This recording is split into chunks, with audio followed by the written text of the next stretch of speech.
ஆழ்வார் எம்பெருமானார் ஜீயர் திருவடிகளே சரணம். ஜீயர் திருவடிகளே சரணம். Sri Bhagavad Gita 9th chapter Bhakti Yogam.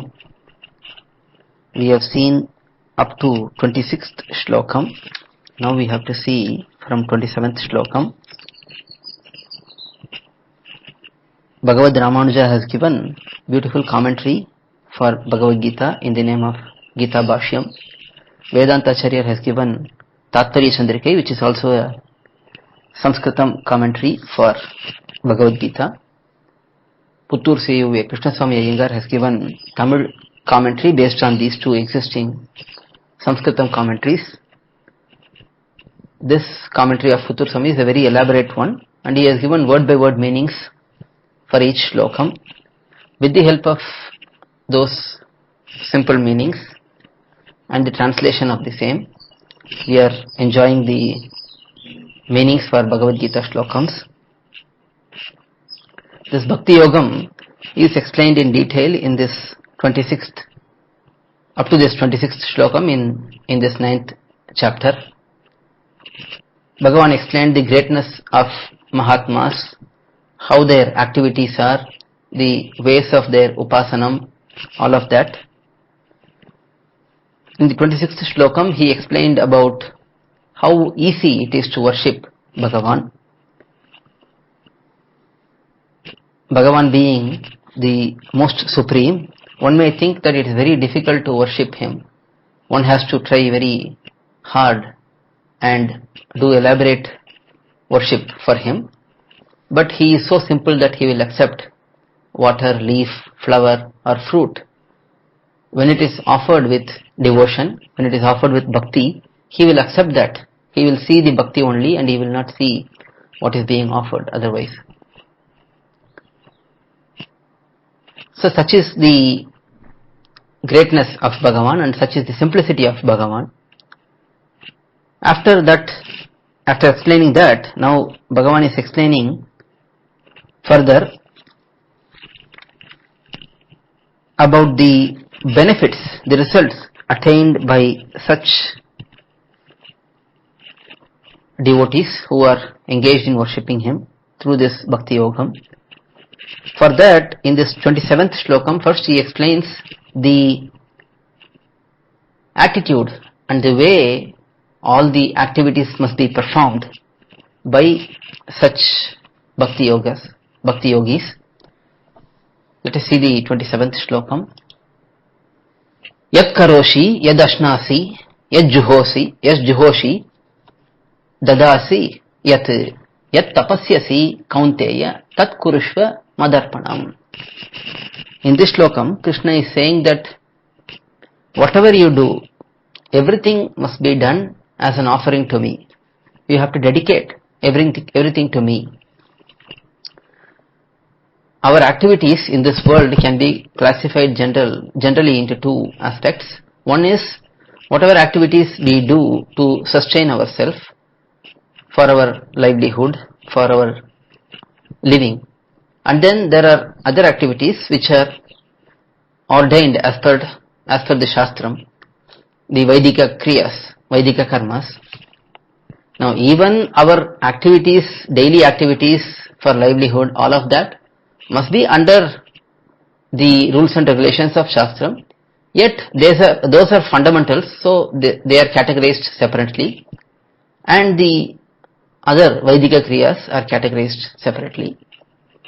So whatever activities we do, we must dedicate them to Bhagavan. Now here dedicating means offering the results of the acts and doing it with that attitude that it's all done by the grace of Bhagavan. So such should be all our activities, says Krishna in this shlokam. Let us see the word by word meanings. Kaunteya, O son of Kunti, yat karoshi, whatever worldly activities you engage in for your livelihood, yad ashnasi, whatever you eat to sustain yourself in this world, and as ordained in the Vedam, yat juhoshi, whatever homam, fire rituals you do, yat dadasi, whatever charity, danam you do, yat tapasyasi, whatever penance you do, tat, all of those, mat arpanam kurushva, dedicate all of those to me, do them all as an offering to me. O son of Kunti, whatever activities, whether it is activities of your sustenance or activities related to engaging in Vaidika Kriyas, you do all of them as an offering to me. That is 27th shlokam. Next 28th shlokam. Shubha Shubha Palair Evam Mokshyase Karma Bandhanaihi Sannyasa Yoga Yuktatma Vimukto Mam Upaishyasi. In this shlokam, Krishna is directly explaining the benefit of doing everything as an offering to Bhagavan, as an offering to him. By engaging in all activities with the total detachment, one becomes free from this samsara bondage and one reaches Bhagavan. Let us see the word by word meanings. Evam, in this manner, sannyasa yoga yukta atma, by engaging in karma with a heart that is having sannyasa yoga. Sannyasa yoga means dedicating all actions unto me, as explained previously, as explained in the previous slokam. Shubha Ashubha Palaihi, which give good and bad results. Karma Bandhanaihi, bondage of punya and papa karma. Mokshyase, be freed. Vimukta, after being freed. Mam upaishyasi, you will reach me. So in this manner, by engaging in karma with a heart that is having sannyasa yoga, you will be freed from this bondage of punya and papa karma, which give good and bad results. And after being freed, you will reach me, says Krishna in this slokam. Now, the reason for one's existence in this samsara is because of the presence of punya and papa in that particular individual. As long as there is punya and papa, one will not be able to leave samsara and be liberated. For such liberation, first one's punya and papa should go. And for punya and papa to go, one should engage in activities with that sannyasa yogam. Sannyasa yogam means detachment, total detachment. Generally there is sannyasa ashrama, that is sannyasis who give up all the worldly connections, the family, wealth and all of that, and just fully engage in spreading Bhagavan's glories and message. That is sannyasa ashrama. While that is very nice, even those who are in other ashramams, grihastha ashrama, vanaprastha ashrama, brahmacharya ashrama, all of these persons also should have detachment in their hearts if they are totally interested in reaching Bhagavan. When there is desire to go to Bhagavan, then one should have total detachment from this worldly pleasures and pains. So for that sannyasa yogam is required. That detachment in the mind towards all the worldly aspects is required. When that detachment is there, then the activities, any activity we do, that will have either punya or papa as results. But if we do the activities without detachment, then that punya and papa will not accumulate for us. Rather it will be separate. So for us to avoid the accumulation of punya and papa, we should have detachment in our hearts. This is explained even in the beginning itself, that one should engage in karma jnana bhakti yogam with 3 types of detachments. Three types of sacrifice: tyaga, kartrutva tyaga, mamata tyaga, and pala tyaga. Kartrutva tyaga is not having the doership. Mamata tyaga means not having ownership in the particular activity. And pala tyaga means not having attachment towards the results. Only when these three tyagas are there, sacrifices are there, when there is detachment, then the results will not come to us, and then that will lead to nullification of our karma, punya and papa. And when that nullification happens, when karma is totally nullified, then we will be liberated. At that time of liberation, what happens? We will reach Bhagavan. After being freed from this bondage, samsara, we don't just stand in the middle. Rather, we go to Bhagavan. Because here the context is for Bhakti Yogis. Bhakti Yogis, their desire is to reach Bhagavan. Because their desire is to reach Bhagavan, and because their punya and papa are nullified, they will reach Bhagavan naturally. So that is explained in this 28th shlokam.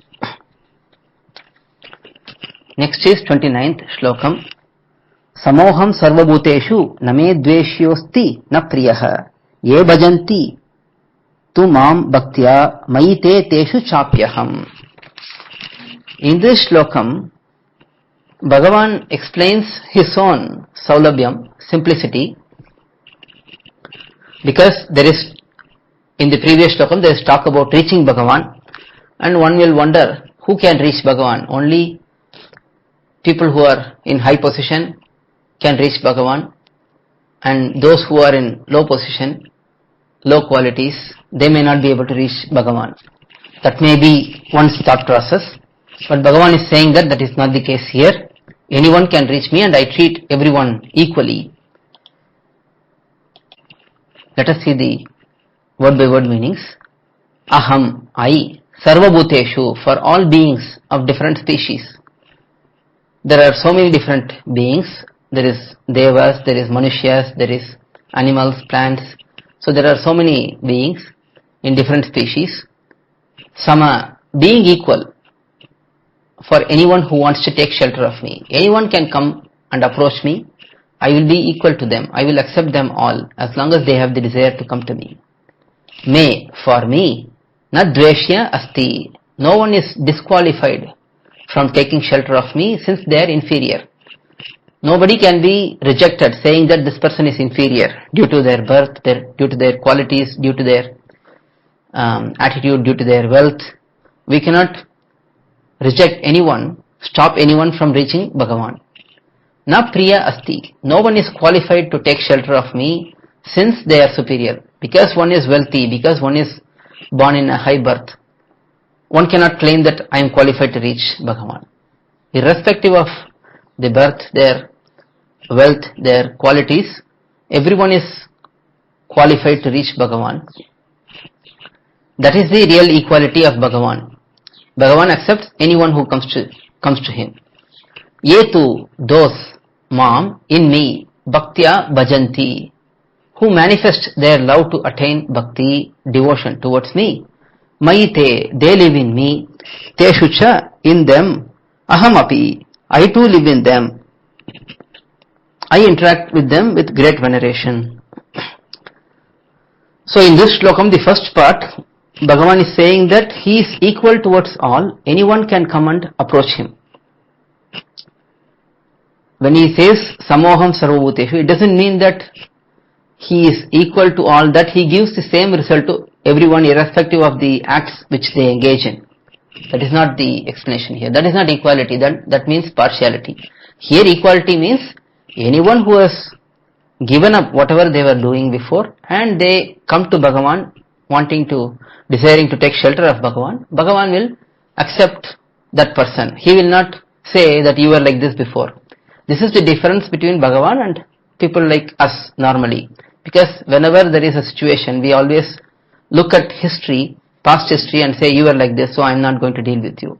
But Bhagavan is not like that. He is going to accept whatever may be the history of that individual. When he comes with devotion, if he surrenders, Bhagavan will accept. And that is explained in the second part of the shlokam, that anyone who is very attached to me, who is very devotional towards me. I live in them and they live in me. I live in them and they live in me means we have mutual love and we have mutual desire and we respect each other and we care for each other. So that is explained in this shlokam. Next, 30th shlokam. Apichet suduracharo bhajate mam ananya bhak sadureva sa mantavyaha samyak vyavastito hi saha. In this shlokam, he again explains the greatness of those who come to him with full devotion, and he also says that even if such persons are very unorganized, indisciplined, he will accept them, and he considers them to be jnanis, great personalities, wise persons. Let us see the word by word meanings. Sudurachara api.